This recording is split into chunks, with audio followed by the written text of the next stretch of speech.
about 10 days after 9/11, I went through the Pentagon and I saw Secretary Rumsfeld and Deputy Secretary Wolfowitz. I went downstairs just to say hello to some of the people on the Joint Staff who used to work for me, and one of the generals called me and he said, "Sir, you got to come in. You got to come in and talk to me a second." I said, "Well, you're too busy." He said, "No."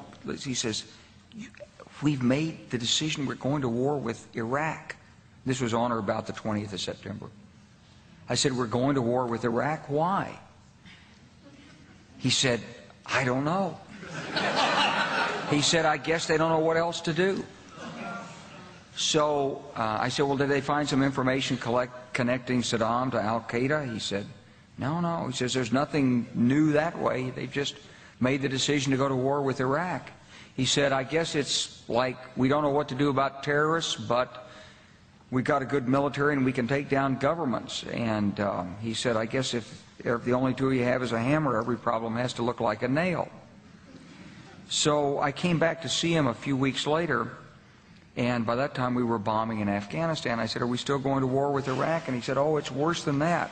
He said, he reached over on his desk, he picked up a piece of paper, and he said, I just got this down from upstairs," meaning the Secretary of Defense's office today, and he said, "This is a memo that describes how we're going to take out 7 countries in 5 years, starting with Iraq and then Syria, Lebanon, Libya, Somalia, Sudan, and finishing off Iran."